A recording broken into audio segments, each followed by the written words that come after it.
క్రీస్తునందు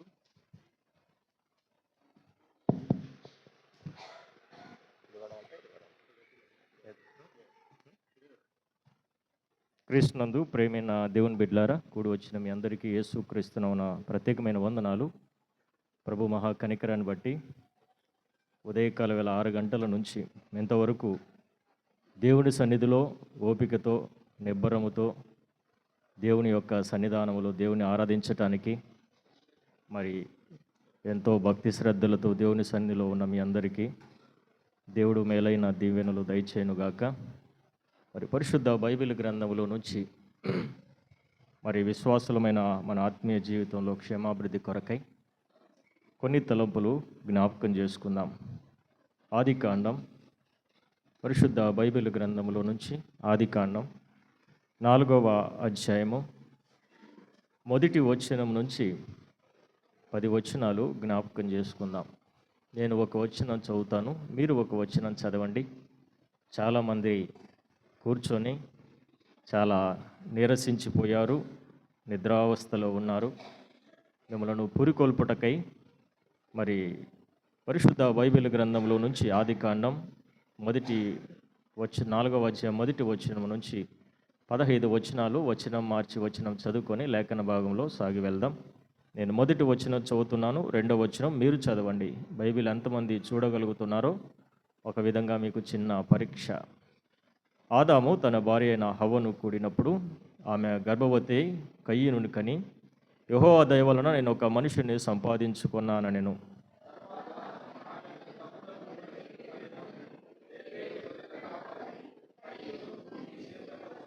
కొంతకాలమైన తర్వాత కయ్యూను పొలములో పంటలో కొంత యెహోవాకు అర్పణగా తెచ్చెను.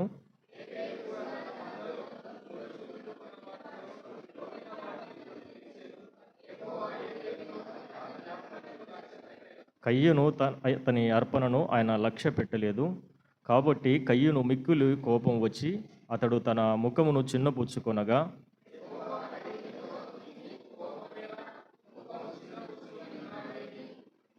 నీవు సత్క్రియ చేసిన ఎడల తల ఎత్తుకొనవా? సత్క్రియ చేయని ఎడల వాకిట పాపము పొంచి ఉండును. నీ ఎడల దానికి వాంఛ కలుగును, నువ్వు దానిని ఏలుదువనెను.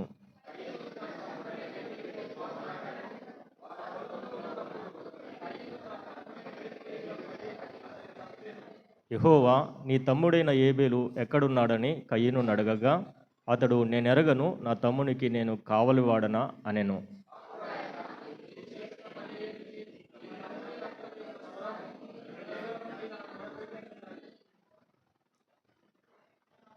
కావున నీ తమ్ముని రక్తము నీ చేతిలో నుండి పుచ్చుకొనుటకు నోరు తెరిచిన ఈ నేల మీద ఉండకుండా నీవు శపింపబడుదువు.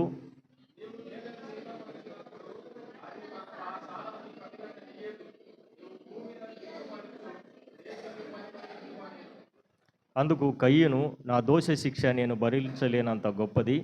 నేడు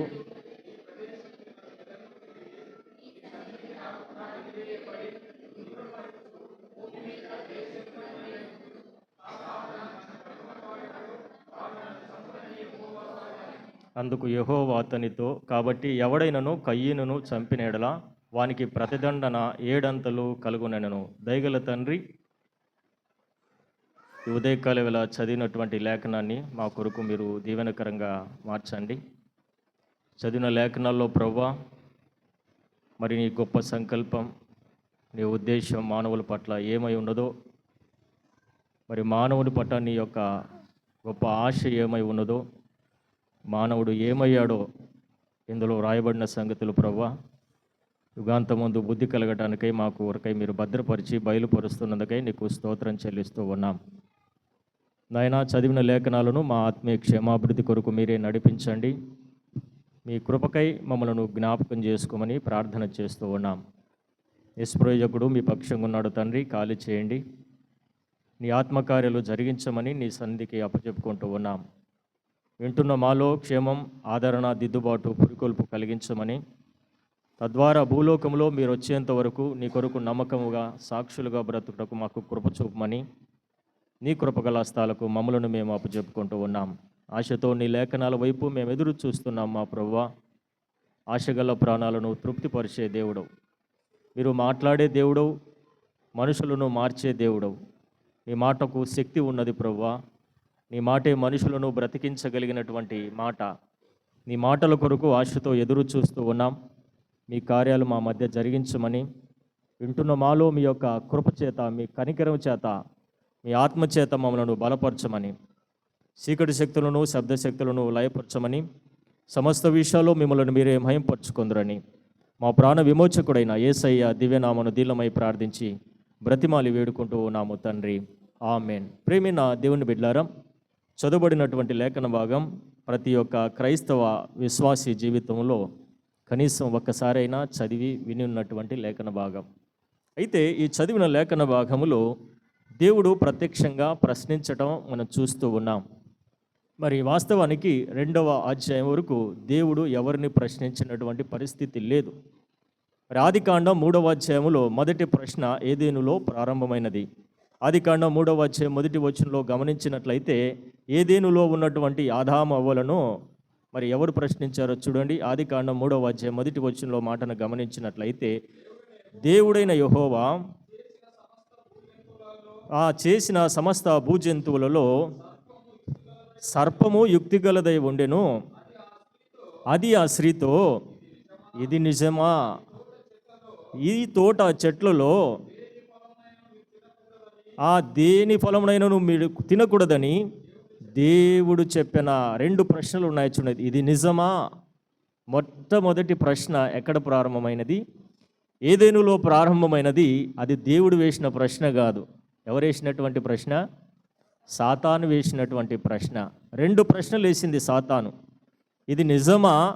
ఈ తోటలోని చెట్లను మీరు తినకూడదని దేవుడు చెప్పినా అంటూ ఆదాము అవ్వలను కొంత ఇబ్బందిలోనికి నడిపించింది సాతాను. దేవుడి ఉద్దేశంలో ఉన్నటువంటి ఆదాము అవ్వలు ఏదేనులో క్షేమముగా, సమాధానముగా, ఆనందముగా దేవుడితో సంభాషిస్తూ జీవిత యాత్రలో ముందుకు సాగుతున్నటువంటి మొదటి మానవులను సాతానుడు మొదట ప్రశ్నించడం ప్రారంభించాడు. ప్రశ్నించిన సాతానుడు అంతటితో వారిని వదిలిపెట్టలేదు కదా. ఏం చేశాడు? 11వ వచనం కూడా చూడండి, ఆలోచన చేద్దాం. అదే ఆదికాండం 3వ అధ్యాయము 11వ వచనంలో మాటను గమనించినట్లయితే, అందుకు ఆయన, నీవు దిగంబరువని తెలిపినవాడు ఎవడు? నీవు తినకూడదని నీవు తింటివా అడిగెను. అందుకు ఆదాము, నాతో నుండుటకు ఈ స్త్రీయే ఆ వృక్ష ఫలములు నాకియగా నేను తింటిని అనెను. ఇక్కడ 2 ప్రశ్నలు కనబడతా ఉన్నాయి. దేవుడు ప్రశ్నిస్తూ ఉన్నాడు.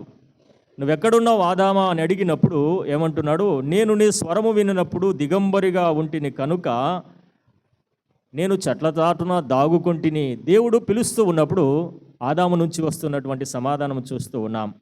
నీవు దిగంబరుడివని నీకు తెలిపినవాడు ఎవడు అంటున్నాడు. దేవుడు ఆదామును ప్రశ్నిస్తూ ఉన్నాడు. మొదట సాతాను ప్రశ్నించాడు, తదుపరి దేవుడు ప్రశ్నిస్తూ ఉన్నాడు. నీవు దిగంబరుడు అని నీకు చెప్పినవాడు ఎవడు అని ప్రశ్నించాడు. వాస్తవానికి వారు దిగంబరులని ఆదాము వాళ్ళకు తెలియదు. ఎప్పుడైతే ఆ యొక్క జీవవృక్ష ఫలమును వారు తిన్నారో వారి మనోనేత్రములు తెరవబడ్డాయి. వారు ఆ యొక్క దిగంబరత్వాన్ని వారు చూసుకోగలిగారు. అందుకే వారు చిగ్గుపడ్డారు, దాక్కున్నారు. దేవుని స్వరము వినినప్పుడు వారు భయపడి దాగుకొందురనే మాట ఉంది. కాబట్టి 2వ ప్రశ్న గమనించినట్లయితే దేవుడు వారిని ప్రశ్నించాడు. ఆ ప్రశ్నించిన దేవుని యొక్క ఉద్దేశాన్ని వారు గ్రహించిన వారై భయపడ్డారు. ప్రియులారా, ఈ ఉదయకాల వేళ పరిశుద్ధ బైబిల్ గ్రంథంలో ఈ 3వ అధ్యాయము 4వ అధ్యాయంలో ఎక్కువ ప్రశ్నలు మనం చూడగలం. మనము చదివినటువంటి 4వ అధ్యాయములో గమనించినట్లయితే దేవుడేసిన ప్రశ్నలు కనబడతా ఉన్నాయి. ఆది శరీర తండ్రిదండ్రులు అయినటువంటి ఆదాము అవ్వల కుమారులు అయినటువంటి కయ్యను ఏబేనులు ఎక్కడున్నారు చెప్పండి? ఎక్కడున్నారు? దేవుని సన్నిధిలో అర్పణలు అర్పించడానికి వచ్చారు. ఎక్కడున్నారు? దేవుని సన్నిధిలో ఉన్నారు. దేవుని సన్నిధిలో అర్పణలు అర్పించేటువంటి వారిలో ఏం కనబడుతుంది? ప్రశ్న కదా. చదవండి 4వ అధ్యాయము గమనించినట్లయితే 4వ అధ్యాయము 5వ వచనంలో మాటను గమనించినట్లయితే, కయ్యను అతని అర్పణను ఆయన లక్ష్య పెట్టలేదు. కాబట్టి మిక్కిలి కోపం వచ్చి ఆ ముఖము చిన్న పుచ్చుకొనగా 6వ వచనం, యెహోవా కయీనుతో నీకు కోపమేలా, నీకు కోపమేలా. ఉదయకాల వేళ జాగ్రత్తగా మనం ఆలోచన చేయాలా. ఈ కోపము మనుషుల జీవితంలో ఎక్కడ ప్రారంభమైందనగా మొదటి సంతానమైనటువంటి ఆదాము కుమారులలో ప్రారంభమైనది, మరి విశేషంగా కయీనులో ప్రారంభమైనది. నీకు కోపమేలా? కోపం ఎందుకు వచ్చింది? దేవుడు కయీను అర్పణను లక్ష్య పెట్టకపోవడాన్ని బట్టి కోపం వచ్చింది. దేవుడు కయీను అర్పణను లక్ష్య పెట్టకపోవడాన్ని బట్టి కయీనుకు కోపం వచ్చింది. దేవుడు ప్రశ్నించాడు, నీకు కోపమేలా అని. ప్రేమైన దేవుని బిడ్డలారా, వాస్తవానికి గమనించినట్లయితే వారి అర్పణలలో దేవుడు ఒకరి అర్పణ మాత్రమే అంగీకరించాడు, మరొకరి అర్పణను దేవుడు అర్పించలేదు, అంగీకరించలేదు. కారణం ఏంటి? ఉదయకాల వేళ పరిశుద్ధ బైబిల్ గ్రంథంలో జాగ్రత్తగా మనం ఆలోచన చేయాలి. దేవుడు కయీను అర్పణను అంగీకరించకపోవడానికి కారణం కయీనులో ఏమున్నది? కయీనులో ప్రేమైన దేవుని బిడ్డలారా కోపం ఉన్నది. అనగా దేవుని సన్నిధిలో ఉన్న మనం అర్పించే అర్పణ దేవునికి ఇష్టమైనదిగా ఉండాలంటే మనలో మొదట ఏముండకూడదు? కోపం. పరిశుద్ధ బైబిల్ గ్రంథంలో జాగ్రత్తగా మనం గమనించినట్లయితే ఈ కోపం మనిషిని ఎక్కడికి తీసుకెళ్ళిందంట? కోపము పాపానికి తీసుకెళ్ళిందంట. 6వ వచనంలో చివరి భాగం, 7వ వచనంలో చివరి భాగంలో గమనించినట్లయితే సత్క్రియ చేసిన ఎడల పాపము నీ ఇంట పొంచి ఉండును. ప్రేమైన దేవుని బిడ్డలారా, కోపం పాపానికి నడిపిస్తుంది మనిషిని. కయీను జీవితంలో కోపం ఎక్కడికి తీసుకెళ్ళింది? పాపానికి నడిపించింది, పాపానికి నడిపించింది. కోపం యొక్క పర్యవస్థానం ఉదయకాల వేళ పరిశుద్ధ బైబిల్ గ్రంథంలో మనం జ్ఞాపకం చేసుకుంటూ ఉన్నాం. కోపము పాపానికి మనిషిని నడిపిస్తుంది. కోపపడిన వారి ఇంట ఏముంటుందట? పాపము పొంచుకుని ఉంటుందట. అంటే ఉదయకాల వేళ సంగతి జాగ్రత్తగా మనం గమనించాలి. కోపం పాపములోనికి మనిషిని నడిపిస్తూ ఉంది. కోపం రెండవ సంగతిని గమనించినట్లయితే 8వ వచనంలో మాట కనపడుతుంది. కోపం ఎక్కడికి తీసుకెళ్ళింది? హత్య చేయడానికి కారణమైంది, హత్యకు ప్రేరేపించబడినది. కోపం పాపముగా మారిపోయింది. ఈ కోపం ఎక్కడికి వెళ్ళింది? హత్య చేయడానికి ప్రేరేపించబడింది. 8వ వచనంలో చదవండి, ఆ మాటను గమనిద్దాం. చూడు, కయీను తన తమ్ముడైన హేబేలుతో మాట్లాడెను. వారు పొలంలో ఉన్నప్పుడు కయీను తన తమ్ముడైన హేబేలు మీద పడి అతన్ని చంపెను. కోపము పాపముగా మారింది. పాపము ఏం చేస్తుంది చెప్పండి? కోపము పాపముగా మారినటువంటి కోపం ఎలాగైంది? దాని పర్యవస్థానం హత్యకు దారితీసింది. తన సొంత తమ్ముడినే హత్య చేస్తూ ఉన్నాడు. ఎంత భయంకరత్వం చూడండి ప్రియులారా. కాబట్టి ప్రేమైన దేవుని బిడ్డలారా, జాగ్రత్తగా ఆలోచించాలి ఈ మాటలను. మరో సంగతిని గమనించినట్లయితే అదే కోపము ఏ విధంగా ఉంది? 9వ వచనంలో గమనించినట్లయితే దేవుని మీద తిరుగుబాటు చేసే విధంగా చేసింది కయ్యోను. నా తమ్మునికి నేనేమైనా ఏమంటున్నాడు? కావలివాడని అంటున్నాడు. అయ్యా, నీ తమ్ముడు ఎక్కడున్నాడయ్యా? ఎంతో ప్రేమతో పెరిగారు, ప్రేమతో తిరిగారు కదా, మీ తమ్ముడు ఎక్కడున్నాడంటే చంపినటువంటి కయ్యూను దేవునికి ఏమని సమాధానం చెప్తా ఉన్నాడు? నేనేమైనా కావలివాడని అంటున్నాడు. ప్రేమే నా దేవుని బిడ్డలారా, కోపము దేవుని మీద తిరుగుబాటు చేసేదిగా కనబడతా ఉన్నది. దేవుని మీద తిరుగుబాటు చేసేటువంటిదిగా కోపము కనబడతా ఉన్నది. అదే 11వ వచనంలో మనం గమనించినట్లయితే ఆ కోపము కయ్యూనును ఎక్కడికి తీసుకెళ్ళింది? శాపానికి తీసుకెళ్ళింది. కోపం ఏం తీసుకెళ్ళింది? శాపానికి తీసుకెళ్ళింది, శాపానికి తీసుకెళ్ళింది. కోపము, కయ్యూను కోపము దేశదిమ్మరిగా మారిపోయే విధంగా చేసింది. కయ్యూను కోపం ఏం చేసింది? దేశదిమ్మరైపోయాడు, దేశదీవుడైపోయాడు. మరి మరో సంగతిని గమనించినట్లయితే కయ్యూను కోపము దేశదిమ్మరిగా చేసింది. కోపము మహాభయంకరమైనదండి. అందుకే పరిశుద్ధ బైబిల్ గ్రంథంలో ఒక మంచి మాట రాయబడింది ప్రియులారా. పరిశుద్ధ బైబిల్ గ్రంథంలో ఒక మాట రాయబడింది, ఆలోచన చేద్దాం. చూడండి, పరిశుద్ధ బైబిల్ గ్రంథంలో సంగతులని గమనించినట్లయితే ఆలోచన చేద్దాం. చూడండి, కోపమును గురించి యాకోబు పత్రిక 1వ అధ్యాయము 20వ వచనంలో భాగాన్ని గమనించినట్లయితే, యాకోబు పత్రిక 1వ అధ్యాయము 20వ వచనంలో మాటను గమనించినట్లయితే ఏమంటున్నాడు? ఎందుకనగా నరుని కోపము దేవుని నీతిని నెరవేర్చదు. ఎందుకనగా నరుని కోపము దేవుని నీతిని నెరవేర్చదు. ప్రియమైన దేవుని బిడ్డలారా, నరుని కోపము దేవుని నీతిని నెరవేర్చదు. దేవుని నీతిని నెరవేర్చకపోవడం పాపం. దేవుని నీతిని నెరవేర్చకపోవడం పాపము. కోపం పాపం. పాపం యొక్క పర్యవస్థానాన్ని ఇప్పుడే మనం కయ్యను ద్వారా చూసాం. రెండో సంగతిని గమనించినట్లయితే దేవుని నీతిని నెరవేర్చదు కోపం, అది పాపం. కింది వచనాలు చదువుదాం చూడండి. 21వ వచనంలో గమనించినట్లయితే, అందుచేత సమస్త కల్మషమును వెర్రవీగుచున్న దుష్టత్వమును మాని లోపల నాటబడి మీ ఆత్మలను రక్షించుటకు శక్తిగల వాక్యమును సాత్వికముతో అంగీకరించండి. వాక్యమును అంగీకరించండి, మీలో కోపమున్న అంటున్నాడు. భక్తకోటికి భక్తుడు అయిన యాకోబు రాస్తూ, కోపము మానుము, ఆగ్రహము విడిచిపెట్టుము. నరుని కోపము దేవుని నీతిని నెరవేర్చదు. కాబట్టి నీ జీవితంలో కోపము ఉండకుండా ఉండాలి అంటే ఏం చేయాలంట? దేవుని వాక్యం వినాలి.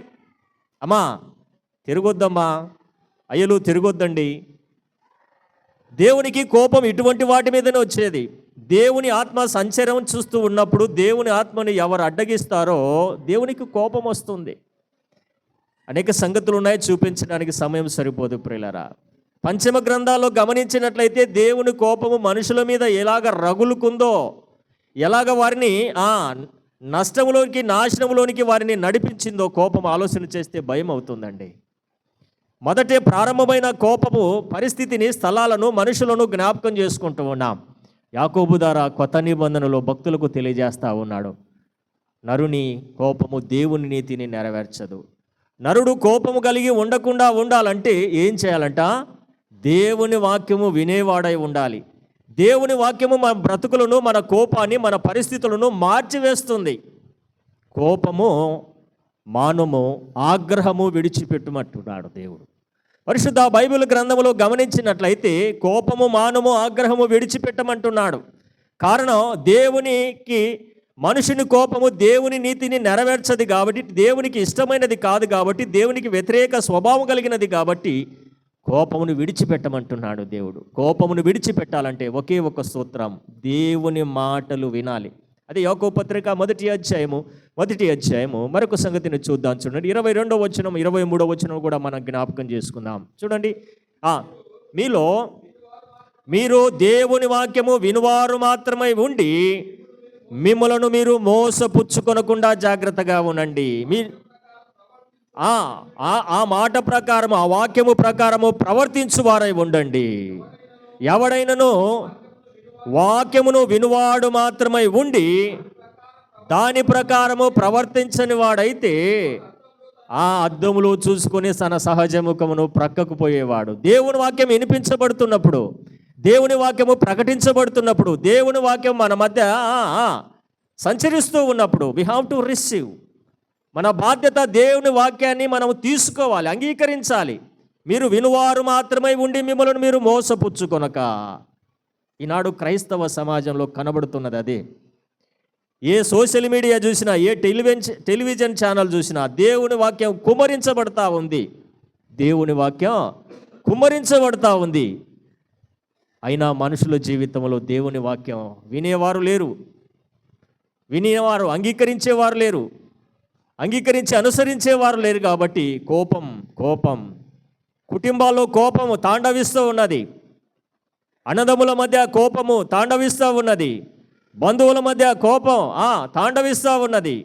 సంఘములో కోపం తాండవిస్తూ ఉన్నది. ఎక్కడ చూసినా కోపం. ఈ కోపం మహాభయంకరమైనదండి. కోపము మానము, ఆగ్రహము విడిచిపెట్టుమంటున్నాడు ప్రభు ఈ ఉదయకాల వేళ. కోపము మహాభయంకరమైన పాపం అండి. పాపానికి పునాది కోపం. కయ్యనుకు కోపం వచ్చింది. కోపముతో ఆయన పెట్టరేగిపోయాడు. కోపము ఎలాగా కయ్యనును నడిపించిందో పరిశుద్ధ బైబిల్ గ్రంథంలో గమనించినట్లయితే, కయ్యను కోపం హేబేలు అర్పించే అర్పణను అంగీకరించేదిగా కాకుండా అసూయకు నడిపించింది. కోపం ఏంటికి నడిపించింది? అసూయకు నడిపించింది. కోపం అసహనానికి నడిపించింది. కోపం ఆందోళనకు నడిపించింది. ఎంత భయంకరత్వం కదా. తమ్ముడు అర్పించినటువంటి అర్పణను కయ్యను సహించలేకపోయాడు, అసూయపడ్డాడు. అసూయపడినటువంటి కయ్యను అసహనానికి గురైపోయాడు, ఆందోళనకు లోనైపోయాడు. అందుకే ఏం చేశాడు చెప్పండి? హత్య చేశాడు. సొంత రక్తపు ఒక తల్లి కడుపులో పుట్టినటువంటి తమ్ముణ్ణే ఏం చేశాడు? కోపముతో హత్య చేశాడు. ప్రేమిన దేవుని బిడ్డలారా, జాగ్రత్తగా గమనించాలి. కయ్యను తన స్థితిని తాను అర్థం చేసుకోలేకపోయాడు, దేవుని యొక్క ప్రేమను గ్రహించలేకపోయాడు, దేవుని యొక్క సంకల్పాన్ని గ్రహించలేని వాడుగా ఉన్నాడు. అందుకే పరిశుద్ధ బైబిల్ గ్రంథంలో హెబ్రీయులకు రాసిన పత్రిక ఒక మాట జ్ఞాపకం చేసుకుందాం. చూడండి, హెబ్రీయులకు రాసిన పత్రిక 11వ అధ్యాయము 4వ వచనంలో భాగాన్ని గమనించినట్లయితే అపోస్తుడైన పౌలు సంఘములో ఉన్న హెబ్రీయులకు ఒక మాట రాస్తూ 11వ అధ్యాయము 4వ వచనంలో భాగాన్ని గమనించినట్లయితే, విశ్వాసమును బట్టి హేబేలు కయ్యను కంటే శ్రేష్టమైన బలిని అర్పించినాడు. దీన్ని బట్టి, విశ్వాసమును బట్టి. కయ్యనులో విశ్వాసము లేదు, అసూయ ఉన్నది. కయ్యనులో విశ్వాసము లేదు, ఆందోళన ఉన్నది. కయ్యనులో విశ్వాసము లేదు, ఏమున్నది? అసహనం ఉన్నది. విశ్వాసమును బట్టి కయ్యను కంటే హేబేలు శ్రేష్టమైన బలి అర్పించాడు. విశ్వాసము లేకుండా దేవునికి ఇష్టలై ఉండుట అసాధ్యం. ఏమైనా ఉండవచ్చు, పరిచర్య ఉండవచ్చు, ప్రసంగ వరం ఉండవచ్చు, కానుకలిచ్చే వరం ఉండవచ్చు, ఏమైనా ఉండవచ్చు. కానీ దేవుడు కోరుకుంటున్నది మన అర్పణ కంటే ముందుగా ఏముండాలట? విశ్వాసమును బట్టి కయ్యను కంటే హేబేలు ఎలాంటి బలి ఇచ్చాడంట? శ్రేష్టమైన బలి ఇచ్చాడు. శ్రేష్టమైన బలి అది కల్మషము లేని బలి, అది విశ్వాసముతో కూడుకున్నటువంటి బలి, విశ్వాసముతో కూడుకున్న బలి. విశ్వాసము లేకుండా మనం ఏమి ఇచ్చినా ప్రయోజనం లేదు. కట్టలు రూపాయలు ఇవ్వచ్చు, బంగారాలు ఇవ్వచ్చు, మందిరానికి కావలసిన వస్తువులన్నీ ఇవ్వచ్చు, కానీ దానిలో ఏముండాలి? విశ్వాసం ఉండాలి. ఈనాడు సమాజంలో కనబడడానికి ఇచ్చేవారు చాలామంది ఉన్నారండి. కొంత మార్పు జరిగిందిలేండి. ఫ్యాన్ మీద పేరు, ట్యూబ్ లైట్ మీద పేరు, అన్ని పేర్లు కనపడాలి. ఈ విశ్వాసంతో ఇచ్చినవంటారా? కాదు ప్రియులారా. మనుషులు మెప్పు కొరకు, సంఘములో మెప్పు కొరకు ఇచ్చినవిగా కనబడతా ఉన్నాయి. విశ్వాసమును బట్టి కయ్యను శ్రేష్టమైన బలి అర్పించాడు. చూడండి, ఇదే సంగతిని పరిశుద్ధ బైబిల్ గ్రంథంలో మనం ఆలోచన చేద్దాం. కీర్తనల గ్రంథం సామెతల గ్రంథం 15వ అధ్యాయము 8వ వచనంలో గమనించినట్లయితే, 15 సామెతలు 8లో గమనించినట్లయితే, భక్తిహీనులు అర్పించు బలులు యెహోవాకు హేయములు, యథార్థవంతుల ప్రార్థన ఆనందం. యథార్థముతో ఇచ్చినది, యథార్థనతో ప్రార్థన చేసినది, యథార్థముగా బ్రతికినది దేవునికి ఇష్టమైంది. భక్తిహీనులు అర్పించినది దేవునికి ఎలాంటిదంట? కూర్చోమ్మా. భక్తిహీనులు అర్పించినది యెహోవాకు హేయమైన బలి. కాబట్టి ఉదయకాల వేళ పరిశుద్ధ బైబిల్ గ్రంథములో నీకు కోపమేలా అని దేవుడు ప్రశ్నిస్తున్నాడు. ప్రేమైన దేవుని బిడ్డలారా, జాగ్రత్తగా మనం ఆలోచన చేద్దాం. దేవుని సన్నిధిలో ఉన్న కయ్యను హేబేలు ఎక్కడ కోప్పడుతున్నాడు? దేవుని మందిరములో, దేవుని సన్నిధిలో కోప్పడతా ఉన్నారు. బయట కోప్పడితే తల్లిదండ్రులు దానికి సమజాయిషి చేస్తారేమో, కానీ దేవుని సన్నిధిలో కోపపడితే దేవుడు ఊరుకోడండి. దేవుని సన్నిధిలో కోపపడినటువంటి కయ్యను దేశదిమ్మరైపోయాడు. దేవుని సన్నిధిలో ఆగ్రహమును వ్యక్తము చేసినటువంటి కయ్యను, దేవుని మీద తిరుగుబాటు చేసిన కయ్యను, దేవుని పైన అసహనాన్ని వ్యక్తం చేసినటువంటి కయ్యను ఏమైపోయాడు చెప్పండి? దేశదిమ్మరైపోయాడు. ప్రియ దేవుని బిడ్డారా, దేవుని సన్నిధిలో ఎలాగుంటున్నాం? దేవుని సన్నిధిలో అసూయతో ఉన్నామా? దేవుని సన్నిధిలో ఆందోళనతో ఉన్నామా? దేవుని సన్నిధిలో అసహనముతో ఉన్నామా? దేవుడు చూస్తూ ఉన్నాడు. కయ్యను హేబేలు అర్పణలు దేవుడు చూశాడు. దేవుని సన్నిధానములో మనము చేసే ప్రతిదీ దేవుడు చూస్తూ ఉంటాడు. మనము దేని కొరకై దేవుని మందిరానికి వచ్చామో దాని ఉద్దేశంలో మనం మసులుతూ ఉంటే దేవునికి స్తోత్రం. అందుకు భిన్నంగా ఉంటే దేవుడు చూస్తూ ఉన్నాడు. దేవుడు ఆకాశమందుండి నరులను దృష్టించాడంట. ఆకాశమందుండి దేవుడు ఏం చేశాడంట? నరుల మీద దృష్టి పెట్టాడు. ఏ మనసుతో నువ్వు ఉన్నావు మందిరంలో, ఏ మనసుతో దేవుని వాక్యాన్ని నువ్వు అంగీకరిస్తూ ఉన్నావు? దేవుని స్వరము నీకు వినబడుతుందా? దేవుని స్వరము నీ జీవితంలోనికి కార్యరూపముగా నువ్వు అంగీకరిస్తూ ఉన్నావా? God knows very well. దేవుడు చూస్తూ ఉన్నాడు. ఆయన సన్నిధిలో ఉన్న కయ్యను ఏబేనులను దేవుడు చూశాడు. ఉదయకాల వేళ దేవుని సన్నిధిలో మనమున్నాం. మన హృదయ స్థితిని ఎరిగిన దేవుడు మనలో చూస్తూ ఉన్నాడు. కోపము మహాభయంకరమైనదండి. కాబట్టి మొదటిది కోపము. ప్రేమైన దేవుని బిడ్డలారా, అది హత్యకు దారి చేసినది, అది పాపముగా కనబడుతూ ఉన్నది. రెండవ విషయాన్ని గమనించినట్లయితే దేవుని కోపము మనుషుని కోపము దేవుని నీతిని నెరవేర్చదు. నీతిని నెరవేర్చనిది పాపం. ఆయన నీతిమంతుడు గనక మనం నీతిమంతులుగా ఉండాలన్నాడు. ఆయన పరిశుద్ధుడు గనక మనము కూడా పరిశుద్ధులుగా ఉండాలన్నాడు. కారణం, పరిశుద్ధత లేకుండా ఎవరు ప్రభును చూడలేదంట. కాబట్టి నరుని కోపము దేవుని నీతిని నెరవేర్చదు. ఆయన నీతిని నెరవేర్చే వారి యొక్క ప్రార్థన దేవుడు అంగీకరిస్తాడు. ఆయన నీతిని అంగీకరించే వారి యొక్క అర్పణలు దేవుడు అంగీకరిస్తాడు. కాబట్టి నరుని కోపము దేవుని నీతిని నెరవేర్చదు. నీతిగా ప్రవర్తించకపోవడం పాపం. నీతి తప్పి ప్రవర్తిస్తే పాపం. నీతిమంతుడు గనక మనం నీతిమంతులుగా ఉండాలి. ఆయన నీతిమంతుడైన వాడు గనక మనం నీతిమంతులుగా ఉండాలి. ఆయన పాపము లేనివాడు గనక మనం పాపము లేనివారుగా ఉండాలి. ఆయన పరిశుద్ధుడు గనక మనం పరిశుద్ధులుగా ఉండాలి. ఆయన అపవిత్రుడు గనక మనం అపవిత్రులుగా ఉండాలి. ప్రభు ఉద్దేశం అది. తెస్సలోనిక సంఘానికి రాస్తూ పౌలు అంటాడు, మీరు పరిశుద్ధులుగా ఉండుటకి మీరు పిలువబడితే కానీ అపవిత్రులుగా ఉండడానికి మీరు పిలువబడలేదంటున్నాడు. దేవుని మందిరములో ఉన్న మనం, దేవుని ఉద్దేశం ఏమంట? పరిశుద్ధులుగా ఉండాలి, నీతిమంతులుగా ఉండాలి, యథార్థవంతులుగా ఉండాలి, భక్తి గలవారముగా ఉండాలి, విశ్వాసులుగా ఉండాలనేది దేవుని ఉద్దేశం. నీతిమంతులుగా ఉండడానికే, పరిశుద్ధులుగా ఉండడానికే మీరు పిలువబడితే కానీ అపవిత్రులుగా ఉండడానికి మీరు పిలువబడలేదంటున్నాడు. ప్రేమిన దేవుని బిడ్డలారా, ఉదయకాల వేళ రెండో సంగతిని చేస్తా ఉన్నాం. నరుని కోపము దేవుని నీతిని నెరవేర్చదు. నీతిని నెరవేర్చకపోవడం పాపం. యేసుక్రీస్తును నమ్ముకున్నాం, సంవత్సరాలు గతించిపోతా ఉన్నాయి. ఆయన నీతి మనలో కనబడుతుందా? సంవత్సరాలు గతించిపోతున్నాయి. ఆయన పరిశుద్ధత మనలో కనబడుతుందా? ఆయన యథార్థత మనలో కనబడుతుందా? ఆయన నిర్దోషత్వం మనలో కనబడుతుందా? ఆయన ప్రేమించినటువంటి ప్రేమ మనలో కనబడుతుందా? ఆయనే మొదట మనల్ని ప్రేమించాడు. ఆ ప్రేమ మనలో కనబడుతుందా? కయ్యనులో ప్రేమ కనబడట్లేదు. ఆలోచించాడు. తన సొంత సమ్మున్నే చంపాడండి. ఎంత దౌర్భాగ్యమైన పరిస్థితి. కోపం. ఉదయకాల వేళ సంగతులు జాగ్రత్తగా మనం ఆలోచన చేద్దాం. పరిశుద్ధ బైబిల్ గ్రంథంలో మరొక సంగతిని ఆలోచన చేద్దాం. చూడండి, పరిశుద్ధ బైబిల్ గ్రంథంలో సమూయేలు మొదటి గ్రంథం 18వ అధ్యాయము 8వ వచనంలో భాగాన్ని గమనించినట్లయితే, సమూయేలు మొదటి గ్రంథం 18వ అధ్యాయము 8వ వచనంలో భాగాన్ని గమనించినట్లయితే ఆ మాటలు సౌలుకు ఇంపుగా ఉండనందున కోపము తెచ్చుకొని, సౌలు కోపము దావీదు మీద విసపు చూపు నిలుపుటకు కారణమైనది. సౌలు కోపము దావీదు మీదకి ఎలాంటి ప్రభావం చూపుతుంది చెప్పండి? విసపు చూపు నిలిపాడు. దావీదు ఎక్కడున్నా, ఏ స్థలంలో ఉన్నా సౌలుకు నిద్ర రావట్లేదు. కారణం ఏంటి చెప్పండి? సౌలుకు కోపం వచ్చేసింది దావీదు మీద. ఆ కోపం విసపు చూపులా చూశాడు. ఎక్కడున్నా దావీదును చంపాలనుకున్నాడు.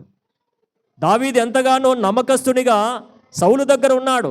ఆయుధాలు మోసేవాడుగా ఉన్నాడు. ఆయుధాలు మోసేవారి మీద అధికారిగా ఉన్నాడు.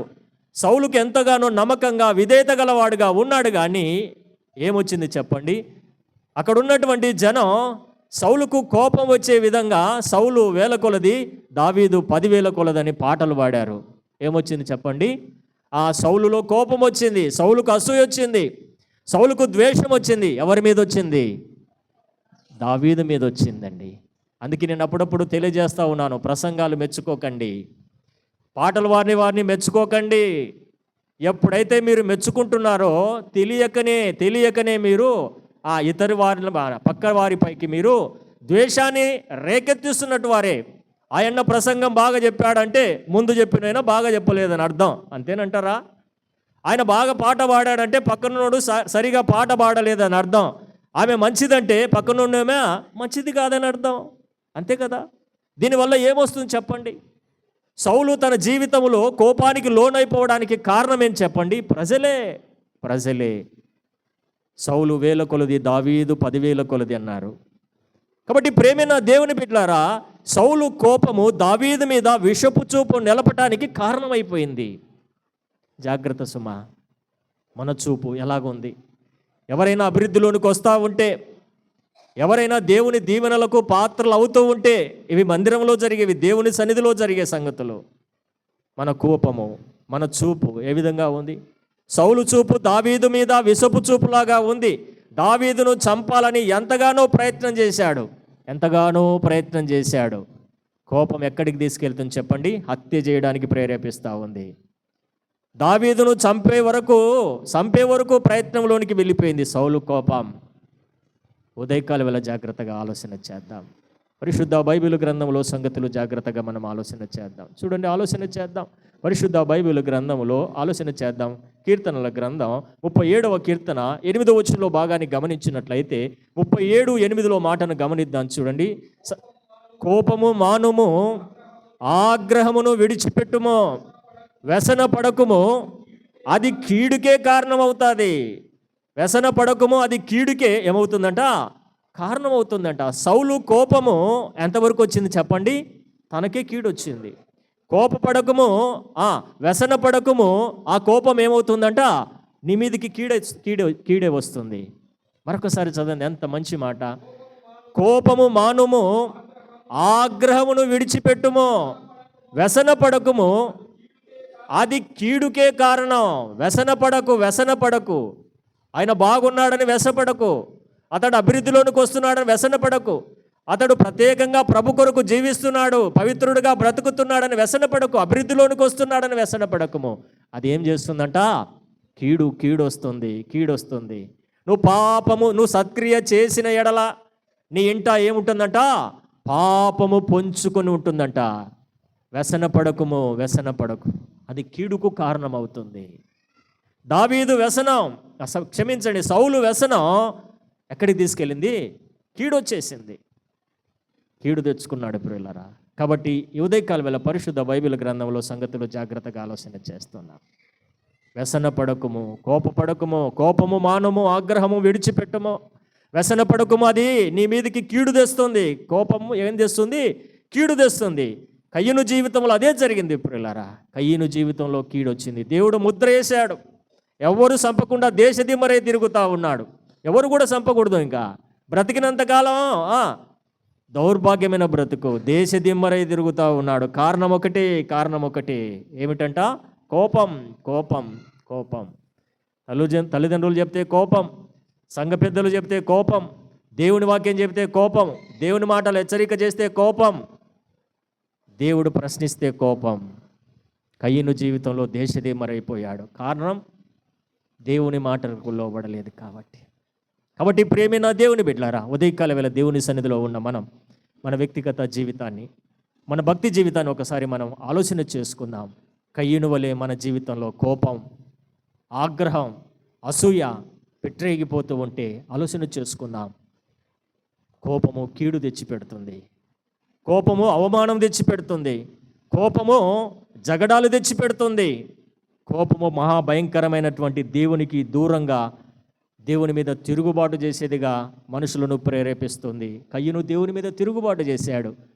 నేనేమైనా కావలివాడనా అన్నాడు. తిరుగుబాటు చేసే స్వభావం కలిగినది కోపం.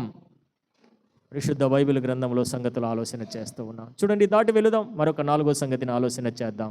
పరిశుద్ధ బైబిల్ గ్రంథములో సామెతల గ్రంథం 29వ అధ్యాయము 22వ వచనంలో భాగాన్ని గమనించినట్లయితే, సామెతల గ్రంథం 29వ అధ్యాయము 22వ వచనాన్ని గమనించినట్లయితే,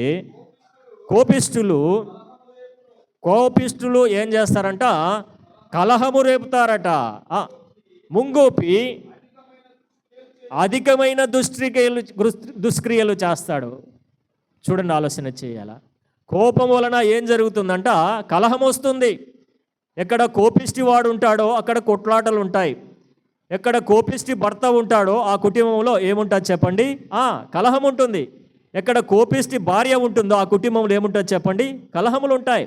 ఎక్కడ సమాజంలో కోపిష్టి వాడు ఉంటాడో అక్కడ కలహం ఉంటుంది.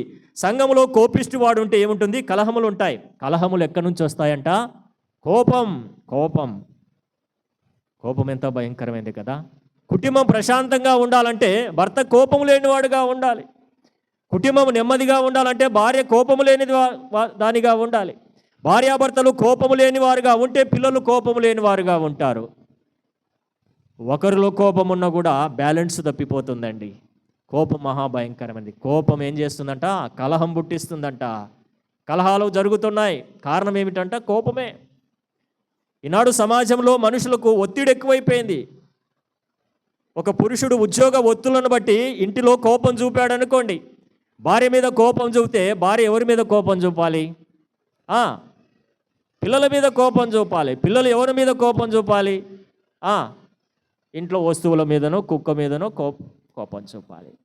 కాబట్టి కోపము అది అంటాడు భక్తుడు, ఒక మాట అంటాడు, సముద్రపు తరల వలె అది పొంగుతూ ఉందంట. పరిశుద్ధ బైబిల్ గ్రంథంలో మాటలు జ్ఞాపకం చేసుకున్న సామెతల గ్రంథం 27వ అధ్యాయం 4వ వచనంలో మాటను గమనిద్దాం. చూడండి, 4వ అధ్యాయం 27:4లో గమనించినట్లయితే, క్రోధము క్రూరమైనది, ఆ కోపం ఎలాగ బొర్లుతుందంట? వరద వలె బొర్లుతూ ఉందంట. తండ్రిలో ప్రారంభమైనటువంటి కోపం ఆఫీసులో ఎక్కడికి వచ్చిందమ్మా? వినండమ్మా, వినండి. ఆఫీసులో ప్రారంభమైన కోపం ఎక్కడికి వచ్చింది? ఇంటిలోకి వచ్చింది. ఇంటిలోకి వచ్చిన కోపం ఎవరి మీదకి పోయింది? భార్య మీదకి పోయింది. భార్య మీదకి పోయిన కోపం ఎవరికి మీదకి పోయింది? పిల్లల మీదకి పోయింది. పిల్లల మీదకి పోయిన కోపం ఏమొస్తుంది చెప్పండి? కుక్క మీదకో వస్తువుల మీదకో కోపం వస్తే పిల్లలు ఏం చేస్తున్నారు? 20,000 రూపాయల సెల్ ఫోన్ తీసి గోడకేసి కొడితే అంతే. కోపం దేని మీదకి పోయింది? పిల్లలను ఎవరు కొడతారు? ఎవరిని కొట్టలేరు. కాబట్టి అది ఎలాగ బొర్లుతుందంట? కోపము వరద వలె వస్తుందంట. వరద వస్తే ప్రశాంతంగా ఉంటుందా పరిస్థితి? వరద వస్తే ఏం చేస్తా చెప్పండి? ఏమున్నా సరే వరద ముందర ఏమైపోతాయి? కొట్టుకొని పోతాయి అంతే. ఆడ పెద్ద చెట్టు ఉంది, ఆడ పెద్ద గుట్ట ఉంది అంటే ఆగుతుందా కోపం? ఆగుతుందా వరద? ఆగదు. నీ ఆఫీసులో నీకు కలిగిన కోపం, నీ పనిలో ఒత్తిడి వల్ల నీకు కలిగిన కోపం ఎక్కడ తెచ్చి పెట్టుకుంటున్నావు? ఇంట్లో పెట్టుకుంటున్నావు.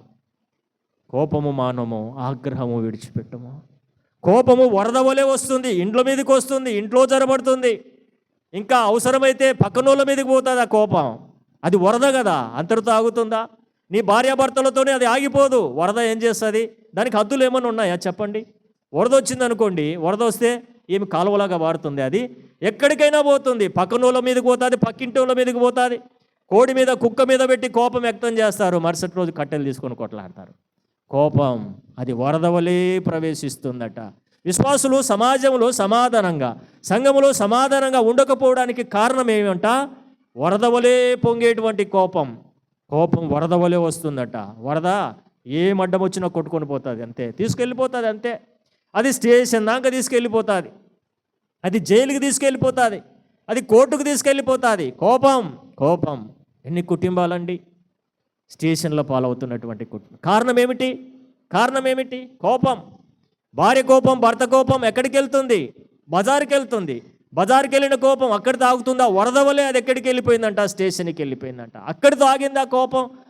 కోర్టుకు వెళ్ళిందంట. తర్వాత ఏమైందంట? అవమానం తెచ్చిందంట.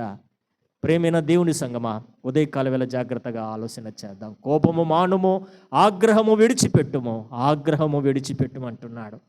పరిశుద్ధ దేవుని సన్నిధిలో జాగ్రత్తగా ఆలోచన చేద్దాం. కయ్యూనుతో ప్రారంభమైనటువంటి కోపం మనుషులను వెంటాడుతున్నది.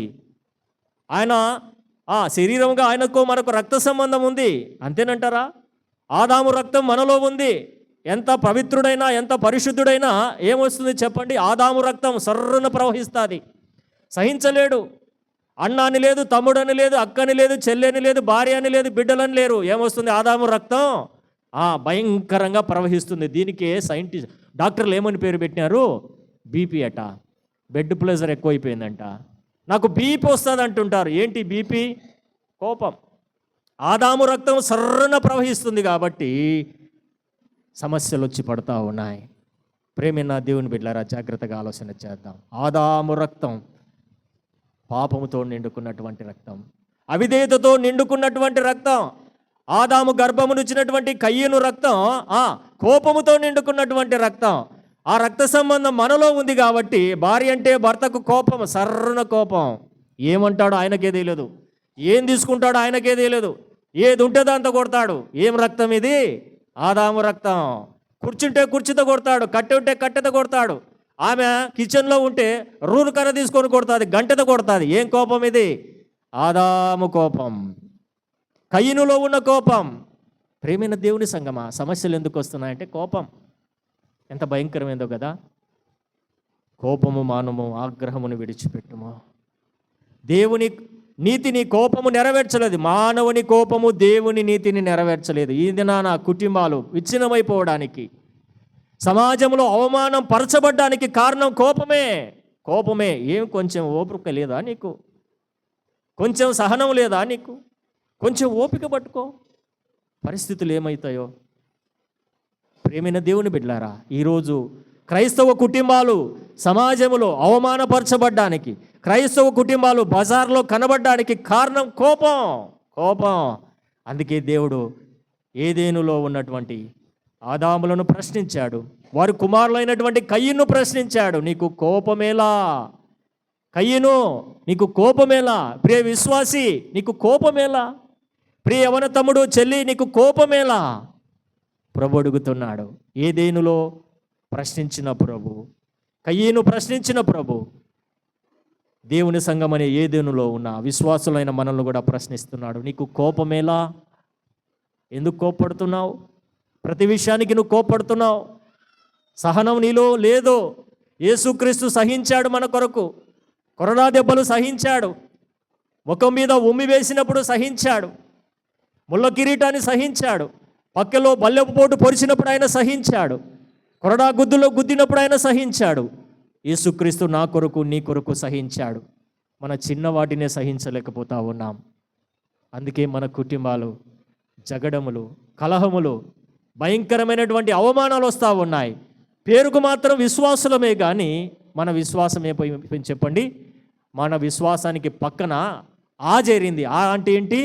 అపవాది చేరింది, అవిశ్వాసము చేరింది. మన విశ్వాస జీవితానికి ప్రక్కన అపవాది చేరింది. అవిశ్వాసులుగా బ్రతుకుచున్నాం. మనం పేరుకు మాత్రం విశ్వాసులమని అనిపించుకుంటున్నాము కానీ విశ్వాసికి తగినటువంటి క్రియలు మనకు లేవు. అందుకే అపవాది ఏలుబడి చేస్తూ ఉన్నాడు. అపవాది వేలుబడి చేస్తూ ఉన్నాడు. విశ్వాసానికి బదులుగా మన జీవితంలో జరబడింది అవిశ్వాసం కనబడుతుంది. కారణం అపవాది జరబడింది కాబట్టి కుటుంబాలు నెమ్మదిగా లేవు, జీవితాలు నెమ్మదిగా లేవు, పరిస్థితులు బాగలేవు.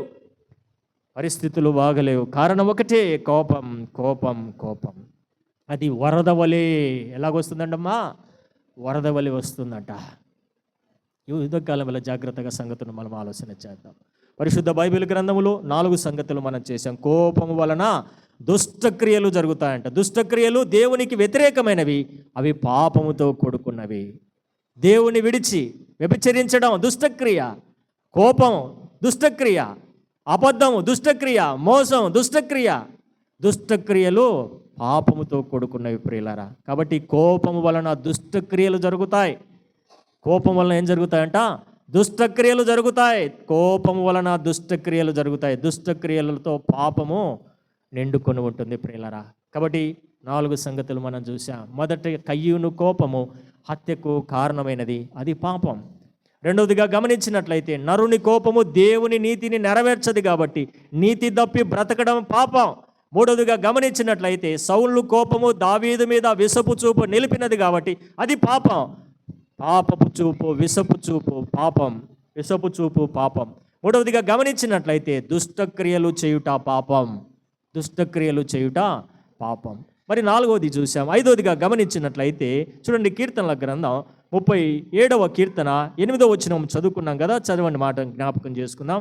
కోపము కీడుకు కారణమవుతుందట. చదవండి, కీర్తనలు 37వ కీర్తన 8వ వచనం ఇప్పుడే మనం చదువుకున్నాం. కోపము మానుము, ఆగ్రహమును విడిచిపెట్టుము, వ్యసన పడకుము, అది కీడుకే కారణమవుతుంది. వ్యసన పడకుము, అది కీడుకే కారణమవుతుంది. అమ్మా, వ్యసన పడకుము, అది కీడుకే కారణమవుతుంది. నువ్వు ఎంత వ్యసనం పడితే అంత అభివృద్ధిలోకి రాలేవు. ప్రసంగనం చేస్తే వ్యసనం, ప్రార్థన చేస్తే వ్యసనం, సాక్ష్యం చేస్తే వ్యసనం, పరిచర్య చేస్తే వ్యసనం, పాడితే వ్యసనం, ప్రతిదానికి వ్యసనం. అది ఏమవుతుందంట? కీడు, కీడు, కీడు. అనేక సంఘాలండి. పాటల కోసం కొట్లాడే వాళ్ళు లేరా? ప్రసంగాల కోసం కొట్లాడేవారు లేరా? పరిచర్య కోసం కొట్లాడేవారు లేరా? ఉన్నారా మన సంఘంలో? జాగ్రత్తమా, పరిస్థితులు తారుమారైతాయి. కాబట్టి పరిశుద్ధ బైబిల్ గ్రంథములో కోపము కీడుకు కారణమవుతుంది. కోపం ఏం చేస్తుందంట? కీడుకు కారణమవుతుందంట. కాబట్టి పరిశుద్ధ బైబిల్ గ్రంథంలో సంగతులు జాగ్రత్తగా మనం ఆలోచన చేద్దాం. మన కోపము కీడు తెచ్చిపెట్టేదిగా ఉండకూడదు. మన కోపము కీడు తెచ్చిపెట్టేదిగా ఉండకూడదు. అందుకే సామెతల గ్రంథం 29వ అధ్యాయం 11వ వచనంలో ఒక మాట భక్తుడు జ్ఞాపకం చేస్తూ ఉన్నాడు. చూడండి, సామెతల గ్రంథం 29వ అధ్యాయము 11వ వచనంలో మాటను గమనించినట్లయితే సామెతల గ్రంథం బుద్ధిహీనులు తన కోపమునంతా కనపరుచుదురు, జ్ఞానము గలవాడు కోపమును అణుచుకొని చూపకుండును. చూడండి, రెండు తేడాలు కనపడుతున్నాయి. బుద్ధిహీనుడు, జ్ఞానం గలవాడు. బుద్ధిహీనుడు ఏం చేస్తాడంట? ఎంత కోపం ఉంటే అంత కోపం చూపిస్తాడట. బుద్ధిహీనుడు ఏం చేస్తాడంట? తన కోపమును అంతటిని చూపిస్తాడంట. జ్ఞానము గలవాడు కోపమును ఏం చేస్తాడంట? అణిసిపెట్టుకుంటాడంట. కుటుంబంలో ఈ వ్యవహారం చాలా అవసరం. జ్ఞానము గల స్త్రీ ఏం చేస్తుందంట? ఏం చేస్తుందమ్మా? తన ఇంటిని చక్కబెట్టుకుంటుంది. జ్ఞానము లేని స్త్రీ ఏం చేస్తుందంట? బజారుకి వేస్తుందంట. జ్ఞానము గలవాడు తన కోపమును ఏం చేస్తాడంట? అణిసిపెట్టుకుంటాడంట. అంటే అన్నాళ్ళే, తిట్టితే తిట్టినాడులే అని అణిచిపెట్టుకుంటుందంట. తిరిగి కొడితే ఏమవుతుంది చెప్పండి? అంతే. కాబట్టి ప్రేమైన దేవుని బిడ్డలారా, బుద్ధిహీనుడు తన కోపమును అంతయు బయలుపరుస్తాడు. జ్ఞానము గలవాడు కోపమును ఏం చేస్తాడంట? అణిచిపెట్టుకుంటాడంట. అందుకే ఎఫెసీ సంఘానికి దేవుడు పౌలు ద్వారా దేవుడు ఒక మాట తెలియజేస్తూ ఉన్నాడు. అపోస్తుడైన పౌలు ఎఫెసీలోకి రాసిన పత్రిక 4వ అధ్యాయము 26వ వచనంలో మాటను గమనించినట్లయితే, కోపపడుడి గాని పాపము చేయకండి. కోపపడుడి గాని పాపము చేయకండి. అమ్మా, కోపపడుడి గాని పాపము చేయకండి. ఏమంట? చదువు. సూర్యుడు అస్తమించు వరకు మీ కోపము నిలిచి ఉండకూడదు. సూర్యుడు అస్తమించే వరకు మీ కోపము నిలిచి ఉండకూడదు. కోపము చేయుడు కానీ అది పాపంలోనికి దారి తీయకుండా కోపపడుడు కానీ పాపము చేయకండి. కోపపడుడు కానీ పాపము చేయకండి. కోపం వస్తుంది, కొట్టొద్దు. కోపం వస్తుంది, తిట్టొద్దు. నువ్వు తిడుతున్నావంటే అవిశ్వాసి కంటే చెడ్డవాడివి. నువ్వు కొడుతున్నావంటే అవిశ్వాసి కంటే చెడ్డవాడివి. కోపము మహాభయంకరమైనది ప్రియులారా. కాబట్టి ఉదయకాల వేళ పరిశుద్ధ బైబిల్ గ్రంథంలో సంగతులు మనం జ్ఞాపకం చేసుకుంటూ ఉన్నాం. కోపము ఎలాంటిదంట? సూర్యుడు అస్తమించేంత వరకు మీ కోపము నిలిచి ఉండకూడదంట. రాత్రి కొట్లాడినావు, రాత్రి క్షమాపణ అడగాలి. క్షమాపణ అడగకుండా దేవుని యొక్క పరిశుద్ధ రక్తానికి, శరీరానికి సాదృశ్యమైన పాత్రలు నువ్వు పాల్గొంటున్నావంటే ఏమవుతుంది? దేవునికి కోపం వస్తుంది. కయ్యూను అదే చేశాడు. దేవునితో సమాధానం లేదు, అన్నతో సమాధానం లేదు. సమాధానం లేకుండా దేవుని మందిరంలో అర్పించడానికి వచ్చాడు. దేవుడి అర్పణ అంగీకరించలేదు. నీ సహోదరుని పైన నీకు ఏదైనా ఏదైనా భేదం ఉంటే, నీ సహోదరుని ఎలా నీకేదైనా ఆయాసం ఉంటే నీ అర్పణ ఏమన్నాడు దేవుడు? ముందక్కడ విడిచిపెట్టు, కొట్టొచ్చి, తిట్టొచ్చి, అవమానపరిచి వచ్చి ఎలాగ నువ్వు రొట్టెలో రసంలో చేయి వేస్తావు? నీ సహోదరునితో నువ్వు సమాధాన పడమంటున్నాడు. సమాధాన పడకుండా నువ్వు అర్పణ ఇస్తే ఏం లాభం? సమాధాన పడకుండా నువ్వు కానుకలిస్తే ఏం లాభం? సమాధాన పడకుండా నువ్వు సంఘ పెద్దగా, సేవకునిగా, సెలామణైతే ఏమి లాభం? అది దేవునికి ఇష్టమైనది కాదు ప్రియులారా. నీ సహోదరునితో నువ్వు సమాధాన పడమంటున్నాడు. సమాధాన పడకుండా నేను దేవుని సన్నిధిలో సమీపించి అనాలోచితంగా వివేచింపక తిని త్రాగువాడు ఏమవుతున్నాడంట? శిక్షావిధికే కారణమవుతున్నాడు. కయ్యూను వెళ్ళగొట్టబడ్డాడు, దేశదిమ్మరయ్యాడు. పాత నిబంధనలో దేశదిమ్మరయ్యాడు. ఇప్పుడు ఏం చేస్తాడంట? వారు అనేకులు చనిపోయిరన్న మాట కనబడింది. నువ్వు దేవుని వ్యతిరేకించి, త్యజించి, ధైర్యం చేసి, సాహసించి దేవుని శరీరానికి, రక్తానికి సాదృశ్యమైనటువంటి రొట్టెలో నువ్వు సమాధాన పడకుండా, క్షమాపణ ఒప్పుకోకుండా నువ్వు రొట్టెలో రసములో పాల్గొంటున్నావు అంటే ఏమొస్తుందంట? దేవుని ఉగ్రత వస్తుంది. అంతే. మనుషులు నిన్ను ఎవరు చూడకపోవచ్చు, మనుషులు ఎవరు నిన్ను గుర్తించకపోవచ్చు, పైనున్న దేవుడు చూస్తూ ఉన్నాడు. కయ్యను చూడలేదా? సౌలును చూడలేదా? మోషేను చూడలేదా? యోనాను చూడలేదా? అందరినీ చూస్తున్నాడు దేవుడు. సర్వ హృదయములు ఎరిగిన దేవుడు చూస్తూ ఉన్నాడు. ఉదయకాలం వేళ జాగ్రత్తగా మనం ఆలోచన చేద్దాము. కోపము మానము, ఆగ్రహమును విడిచిపెట్టుము. కోపం వలన భయంకరమైనటువంటి నష్టమున్నది ప్రియులారా. విశ్వాసులమైన మనం యేసుక్రీస్తును నమ్ముకుని ఎంతో కాలమైంది. మన జీవితంలో ఈ భయంకరమైనటువంటి కోపం అనే పాపం ఇంకా మనలో కొనసాగుతూ ఉందంటే యేసుక్రీస్తు కొరకు లోకములో నమ్మకంగా జీవించడం బహు కష్టం. అందుకే కోపమును విడిచిపెట్టమంటున్నాడు. కోపమును విడిచిపెడదాం, ప్రభు సన్నిధిలో పశ్చాత్తాపడదాం, దేవునికి మనల్ని మనం సమర్పించుకొని పశ్చాత్తాపడి దేవుని దగ్గర మన పాపాలను ఒప్పుకొని క్షమాపణ పొంది విశ్వాస భక్తి జీవితంలో దేవుని కొరకు నమ్మకంగా జీవించడానికి దేవుడి కొద్ది తలంపులు మన కొరకు దీవించినట్లుగా ప్రార్థన. ప్రేమగల తండ్రి, జీవంగల మా యేసు ప్రభువా, ఉదయకాల వేళ మాకు ఇచ్చినటువంటి శ్రేష్టమైన అమూల్యమైన సంగతుల కొరకై నీకు స్తోత్రం చెల్లిస్తూ ఉన్నాం. కయ్యూను కోపము ఎంత భయంకరమైనటువంటి స్థితిలోకి కయ్యూను తీసుకువెళ్ళింది ప్రభువా. కయ్యూను కోపము నాయన పాపానికి దారితీసినది. కయ్యూను కోపము హత్యకు దారితీసినది. కయ్యూను కోపము నీ మీద తిరుగుబాటు చేసేవానిగా దారితీసినది. కయ్యూను కోపము నీ యొక్క శాపానికి గురి అయినదిగా చేసినది. కయ్యూను కోపము నీ నుంచి దూరస్తునిగా చేసినది ప్రభువా. ఉదయకాల వేళ నీ సన్నిధిలో దీనులమై మేము ప్రార్థన చేస్తూ ఉన్నాం. నాయన కోపము మానము, ఆగ్రహమును విడిచిపెట్టమంటున్నాడు. సూర్యోదయానికి ముందే మా కోపం విడిచిపెట్టాలని మీరు సెలవిస్తున్నారు నాయన. మా జీవితంలో కోపం ఉండడాన్ని బట్టి కుటుంబంలో సమాధానము లేదు. మా జీవితంలో కోపం ఉండడాన్ని బట్టి కుటుంబంలో నెమ్మది లేదు. మా జీవితంలో కోపం ఉండడాన్ని బట్టి పిల్లలను ప్రేమించలేకపోతున్నాం. మా జీవితంలో కోపం ఉండడాన్ని బట్టి సంఘములో నీ కొరకు సాక్షులుగా బ్రతకలేకపోతున్నాం. మా జీవితంలో కోపం ఉండడాన్ని బట్టి ఇరుగు పొరుగు వారితో మేము నెమ్మదిగా ఉండలేకపోతున్నాం. మా జీవితంలో కోపం ఉండడాన్ని బట్టి నీతో సమాధానం కలిగి నీ సన్నిధిలో మేము కనబడలేకపోతున్నాం. మా ప్రభువా, ఈ ఉదయకాల వేళ మా కోపం విషయమై, మా శాపం విషయమై, మా పాపం విషయమై నీ సన్నిధిలో మేము ప్రార్థన చేస్తున్నాం. నాయన మా కోపము నుంచి, మా పాపము నుంచి మమ్మల్ని విడిపించు నాయన. మా పాపపు బ్రతుకుల నుంచి మమ్మల్ని క్షమించు నాయన. మీరు క్షమించే దేవుడవని, మీరు మన్నించే దేవుడవని, మీరు బాగు చేసే దేవుడవని నీ సన్నిధిలో మేము ప్రార్థన చేస్తున్నాం. నీ కృపకళాస్థాలకు అప్పచెబుతున్నాం నాయన. మా కోపము నుంచి, పాపము నుంచి మమ్మల్ని క్షమించి నీ రాకడ ఆలస్యమైతే నీ సన్నిధిలో నిందారహితులుగా, పరిశుద్ధులుగా, పవిత్రులుగా బ్రతికి బలా నమ్మకమైన దాసుడాని నీ చేత అనిపించుకునే కృపను మాకు దయచేయమని మా ప్రాణ విమోచకుడైన యేసయ్య దివ్యనామమున దీనులమై ప్రార్థించి బ్రతిమాలి వేడుకుంటూ ఉన్నాము తండ్రి. Amen, amen.